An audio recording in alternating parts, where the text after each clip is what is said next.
Hi kids, I'm Kim Purcell. I'm an author and I teach kids just like you how to write books. And today we're going to be talking very quickly about hooks.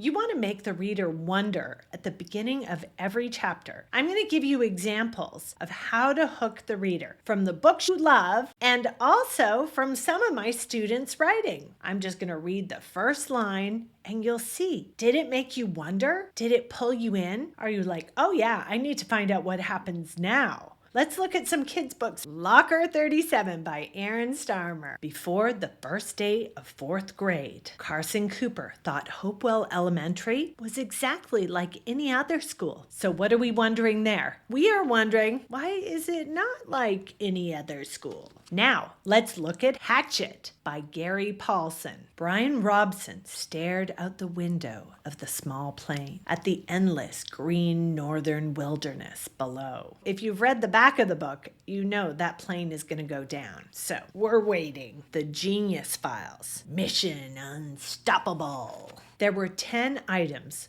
on Coke McDonald's to-do list on June 17th, but jump off a cliff was not one of them. So we're thinking, are you gonna jump off a cliff? Skellig by David Almond. I found him in the garage on a Sunday afternoon. Who did he find in the garage? Crenshaw by Catherine Applegate. I noticed several weird things about the surfboarding cat. Surfboarding cat? What? And wait a minute, weird things? I think a surfboarding cat is already weird. The Thing About Jellyfish by Allie Benjamin. A jellyfish, if you look at it long enough, begins to look like a heart beating. This is interesting because it's information, but it's also beautiful imagery. So you could start your book with some beautiful sentence. Keeper of the Lost Cities by Shannon Messenger. Miss Foster!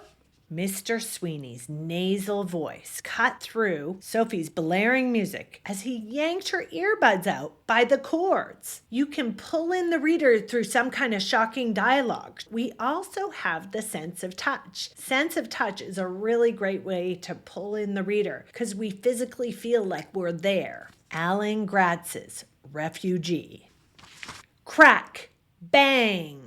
Joseph Landau shot up straight in bed, his heart racing. That sound, it was like someone had kicked the front door in. First of all, you're starting with the sound, crack, bang. Any kind of mysterious sound, that's a great way to pull in the reader in any chapter. We also have the mystery of what did that sound come from? Did someone kick in the door?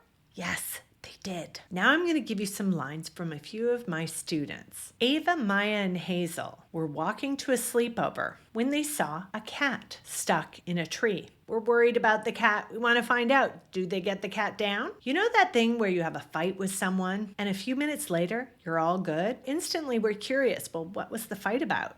So we have a curiosity and we kind of like the character. We're like, oh yeah, that's happened to me. I'm Panther, a cat from the OCC, the Organization for Cats in Crime. All right, so right away, I'm like, wait a minute. There's an organization for cats in crime? I'm in. Those are just a few examples from some of my students. You can do it too. Just think of a way to pull in the reader and make them wonder. Good luck, everyone. Happy writing.